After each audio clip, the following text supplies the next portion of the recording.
Hello friends, welcome to தமிழன் sky.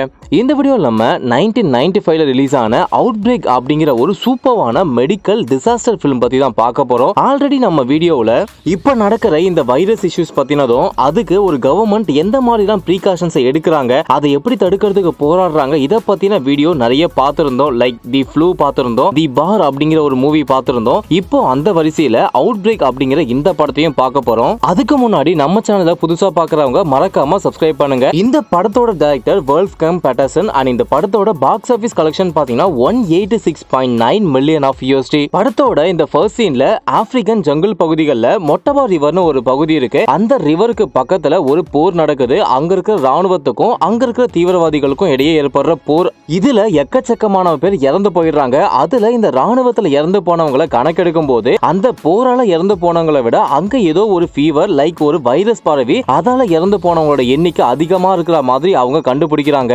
அதனால இதை ரிசர்ச் பண்றதுக்காக அங்க இருந்து ஒரு மெடிக்கல் டீம் வர வைக்கப்படுது. அவங்க ஹெலிகாப்டர்ல வந்து இறங்குறாங்க. அவங்க இங்க இருக்கிற அந்த ஆளுங்களுடைய பிளட் சாம்பிள்ஸ் எல்லாம் எடுத்து கலெக்ட் பண்ணிட்டு ஓகே நாளைக்கு உங்களுக்கு இதை பத்தின விஷயங்கள் சொல்றோம், நாளைக்கு உங்களை காப்பாத்துறோம் அப்படின்னு சொல்லிட்டு அங்க இருந்து போயிடுறாங்க.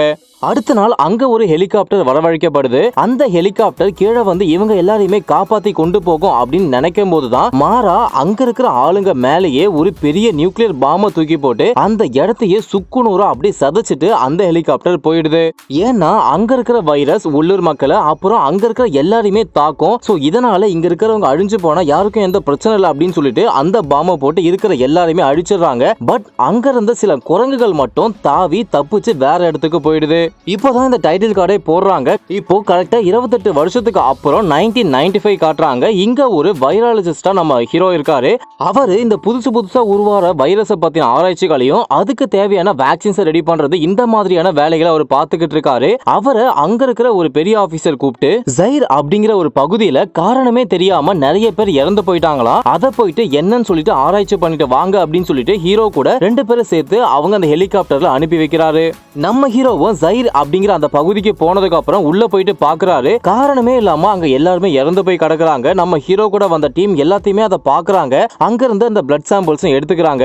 இப்படியா இவங்க பார்த்துட்டு இருக்கும் போது ஒரு சின்ன பையன் மட்டும் உள்ள அழுதுகிட்டு இருக்கான். அவங்கிட்ட போயிட்டு என்னன்னு சொல்லிட்டு கேட்கும் போது அவங்க அப்பா அம்மா ஆல்ரெடி இறந்து போயிட்டு இருக்காங்க. பார்க்கவே ரொம்பவே கொடூரமா இருக்காங்க. அதை பார்த்த உடனே நம்ம ஹீரோவோட ஃப்ரெண்ட் ஒருத்தவர் அங்கவே வாமிட் பண்ணிடுறாரு. அதுக்கப்புறமா ஹீரோவை அங்க இருந்த ஒரு ஆள் கூப்பிட்டு வச்சு பேசிக்கிட்டு இருக்காரு. இந்த வைரஸ் எப்படி பரவுது என்னன்னே தெரியல, பட் இது இங்க இருக்கிற எல்லாருமே அழிச்சுக்கிட்டு இருக்கு அப்படின்னு சொன்ன உடனே நம்ம ஹீரோவும் சரி அதை பத்தி நான் விசாரிக்கிறேன், ஆராய்ச்சி பண்றேன் அப்படின்னு சொல்லிட்டு அந்த பிளட் சாம்பிள்ஸ் எல்லாத்தையுமே கலெக்ட் பண்ணிக்கிட்டு இவங்க அந்த ஹெலிகாப்டர்ல இருந்து கிளம்பிடுறாங்க.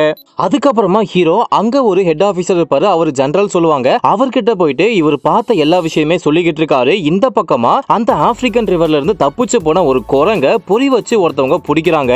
அந்த குரங்க ஒரு ஷிப்ல கொண்டு போறாங்க. போகும்போதே அந்த ஆள் என்ன பண்றானா அவர் கையில வச்சிருந்த அந்த வாழைப்பழத்தை அந்த குரங்குக்கும் ஊட்டி விட்டுட்டு இவங்க எல்லாருமே அந்த ஷிப்ல மூவ் ஆயிட்டு இருக்காங்க.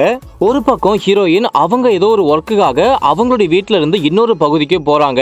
ஹீரோ அவர் பார்த்த விஷயத்தை அந்த ஜெனரல் கிட்ட சொன்ன உடனே அந்த ஜெனரல் அவருக்கு மேல ஒரு ஆபீசர் இருப்பாரு, அவர்கிட்ட டிஸ்கஸ் பண்றாங்க. இந்த வைரஸ் 1967ல ஜைர் பகுதிகளில் உருவான அந்த மொட்டபா வைரஸ் தான், அதுதான் இப்பவும் வந்திருக்கு. சோ இதை நம்ம என்ன பண்றது அப்படின்னு பேசிக்கிட்டு இருக்கும்போது அந்த பெரிய ஆபீசர் என்ன சொல்றாருன்னா 1967ல எப்படி அந்த நியூக்ளியர் பாம்பு போட்டு அவங்க எல்லாருமே அழிச்சோமோ அதே மாதிரி நாம இப்ப பண்ணிடுவோம் அப்படின்ற மாதிரி சொல்றாரு. பட் அவருக்கு கீழே இருக்க அந்த ஜெனரல் அதை ஒத்துக்க மாட்டாரு. நம்ம ஏதாச்சும் ரிசர்ச் பண்ணி வேக்சின் கண்டுபிடிச்சு எல்லாரையுமே காப்பாத்தணும், இது ஸ்ப்ரெட் ஆச்சுன்னா எல்லாருக்குமே ஆபத்து அப்படின்ற மாதிரி சொல்றாரு.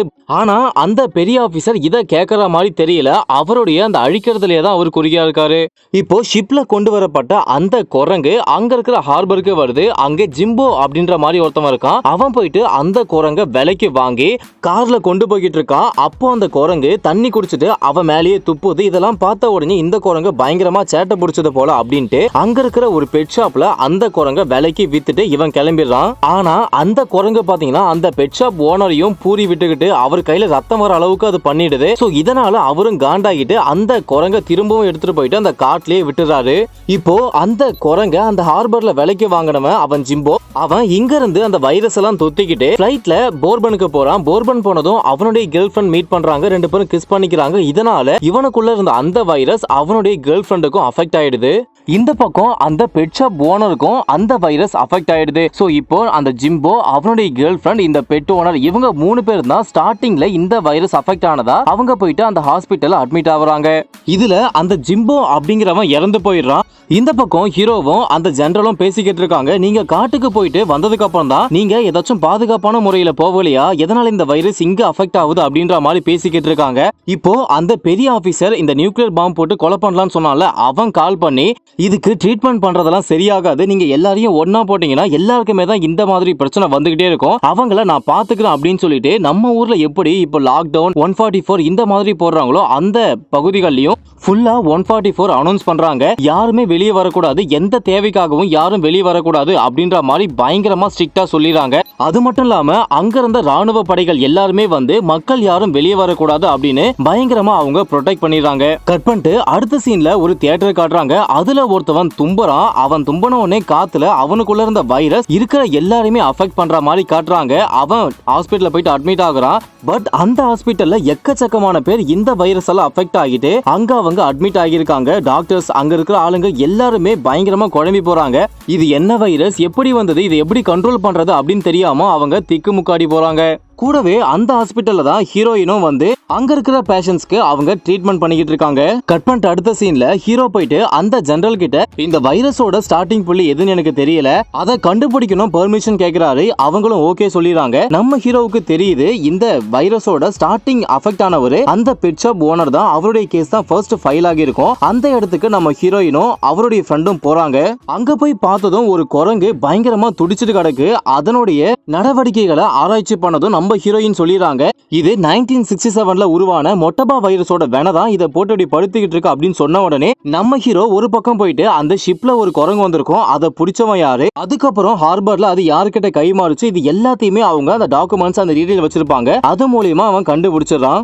இந்த பக்கம் அந்த ஊர்ல அவங்களுடைய அந்த லாக்டவுன் புதுசா இருக்கும், அதெல்லாம் தாங்க முடியாம நிறைய பேர் இ பாஸ்லாம் இல்லாமயே வெளியில போயிடுறாங்க. அந்த கார் எல்லாத்தையுமே பாம்பு போட்டு சுட்டு ஈவு இறக்கமே இல்லாம கொலை பண்ணிடுறாங்க. ஏன்னா இந்த வைரஸ் மத்த பகுதிகளுக்கும் பரவிடக்கூடாது அப்படின்னு. அது மட்டும் இல்லாம உங்களுக்கு யாருக்காச்சும் வைரஸ் அறிகுறி இருந்தது அப்படின்னா நீங்க எல்லாருமே அந்த வைரஸ் கேம்ப் இருக்கு அந்த இடத்துக்கு வந்துருங்க, வேக்சின் நாங்க கொடுத்து அனுப்புறோம் அப்படின்னு சொன்ன உடனே அங்க இருந்த எல்லாருமே வைரஸ்க்கு பயந்து அந்த இடத்துக்கு போயிடுறாங்க. அடுத்த சீன்ல அந்த ஷிப்ல இருந்து தப்பிச்ச அந்த குரங்க காட்டுறாங்க. அந்த குரங்க பெட் ஓனர் ஒரு காட்டு பகுதியில தான் விட்டுருப்பான். அந்த காட்டு பகுதிக்கு பக்கத்துல ஒரு வீடு இருக்கு. அந்த வீட்டுல ஒரு சின்ன பொண்ணு இருக்கா. அவ அந்த குரங்க ரொம்பவே பெட் மாதிரி வளர்த்துக்கிட்டு இருக்கா. வீட்டுக்கு தெரியாம, அம்மாவுக்கு தெரியாம அந்த குரங்குக்கு சாப்பாடு கொடுக்கறது, ஸ்நாக்ஸ் கொடுக்கறது, இந்த மாதிரி எல்லாம் அவ பண்ணிக்கிட்டு இருக்கா.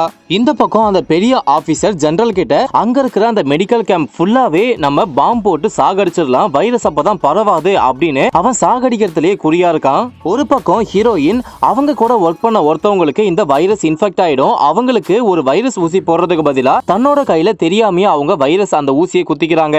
சோ இதனால அவங்களுக்கும் அஃபெக்ட் ஆயிடுது. அதுக்கப்புறமா ஹீரோ நான் உன்னை காப்பாத்துறேன் அப்படின்னு அவங்களுக்கு நம்பிக்கை கொடுத்துட்டு அங்க இருக்கிற ஜெனரல் அந்த ஆபீசர் கிட்ட நான் அந்த குரங்கை கண்டுபிடிக்கணும், ஏன்னா வைரஸ் அஃபெக்ட் ஆனது அதுக்கு தான், பட் இன்னும் அது சாகல, கண்டிப்பா அதுக்கு இம்யூன் பவர் இருக்கும், அதை கண்டுபிடிச்சாதான் நம்ம வேக்சின் கிரியேட் பண்ண முடியும் அப்படின்னு சொல்லிட்டு அங்க இருக்கிற ஒரு ஹெலிகாப்டரை எடுத்துக்கிட்டு அந்த குரங்கை பத்தின ஆராய்ச்சி பண்றதுக்கு போயிடாரு. நேரா அவர் இந்த ஷிப்புக்கு போனதும் அந்த குரங்கை பிடிச்சு அதை சாப்பாடுலாம் கொடுத்து வளர்த்தவன் இறந்து போய் கிடப்பான். ஏன்னா அவனுக்கும் வைரஸ் அஃபெக்ட் ஆகிருக்கும். அவனை ஒரு பெரிய பிளாஸ்டிக் கவர்ல சுத்தி வச்சிருப்பாங்க. நம்ம ஹீரோ அவனுடைய ரூம் போனதும் வேற ஏதாச்சும் டீடைல்ஸ் தெரியுதா அப்படின்னு சொல்லிட்டு அவனுடைய ரூமை ஆராய்ச்சி பண்றாரு. அந்த இடத்துல இவனும் அந்த குரங்கும் எடுத்துக்கிட்ட ஒரு செல்ஃபி போட்டோஸ் இருக்கும். அதை பார்த்ததும் அந்த போட்டோவை எடுத்துக்கிட்டு அங்க ஒரு நியூஸ் சேனல் இருக்கு, அந்த சேனல்ல போயிட்டு லைவா நம்ம ஹீரோ பேசுறாரு. அந்த குரங்கு போட்டோ காமிச்சிட்டு இந்த குரங்கு தான் இந்த வைரஸ்க்கான ஒரு எதிர்ப்பு சக்தியை வச்சிருக்கு, தயவு செஞ்சு அந்த குரங்கை நீங்க எங்கேயாச்சும் பாத்தீங்க அப்படின்னா எங்களுக்கு இன்ஃபார்ம் பண்ணுங்க அப்படின்னு சொன்னதும் இந்த விஷயத்தை அந்த சின்ன பொண்ணோட வீட்டுல இருக்கிற அம்மா பாக்குறாங்க.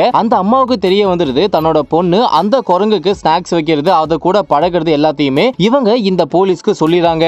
நேரா நம்ம ஹீரோவும் அவங்களுடைய டீமும் ஹெலிகாப்டர் எடுத்துக்கிட்டு அந்த சின்ன பொண்ணோட வீட்டுக்கு போயிட்டு அந்த குரங்க பிடிக்கிறதுக்கு பிளான் பண்றாங்க. எப்படியோ அந்த குரங்குக்கு மயக்க ஊசி போட்டு அதை பிடிச்சிடுறாங்க. நம்ம ஹீரோ அதை எடுத்துக்கிட்டு போறாரு.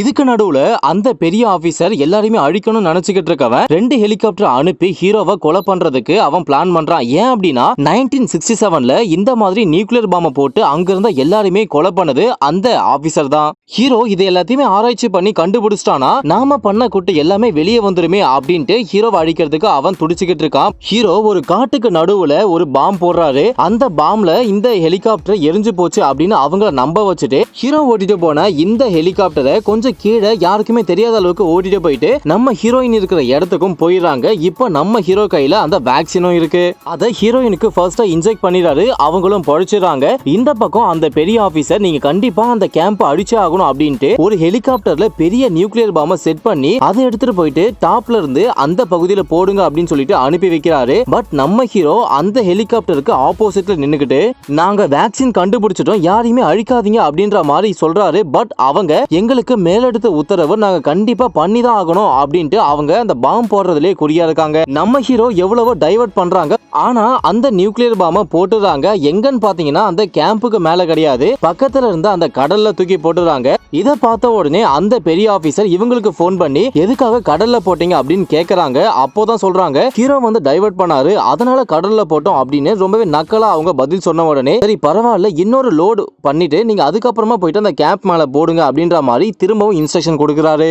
பட் அதுக்குள்ளேயே அந்த ஜெனரல் என்ன சொல்றாருன்னா நீ பாம்பும் போட தேவையில்ல ஒன்னும் போட தேவையில்ல, உனக்கு மாமியார் வீட்டுல சோறு இருக்குடி அப்படின்னு இவரை தூக்கி ஜெயில போட்டுறாங்க. ஏன்னா இவருடைய பவரை அவங்க 1967ல மிஸ்யூஸ் பண்ணிருப்பாங்க. சேம் இதே மாதிரி ஒரு வேக்சினை கண்டுபிடிக்கிறதுக்கு பதிலா எல்லாரையுமே அழிக்கணும்னு இவங்க பிளான் பண்ணது எல்லாத்தையுமே எவிடன்ஸோட அவங்க சொன்னதுனால இவரை தூக்கி ஜெயில போட்டுறாங்க. இதோட இந்த படமும் முடியுது. கண்டிப்பா இது ரொம்பவே டிஃப்ரெண்டான ஒரு வைரஸ் டிசாஸ்டர் மூவியா தான் இருக்கு. படத்துல காட்டின அதே மாதிரியான விஷயங்களை இப்ப நம்ம நேர்ல கண்ணுக்கு முன்னாடியே பார்த்துக்கிட்டு இருக்கோம். ஸோ எல்லாருமே சேஃபா இருங்க. மேலும் ஒரு நல்ல வீடியோல சந்திக்கிறோம். தேங்க்ஸ் ஃபார் வாட்சிங்.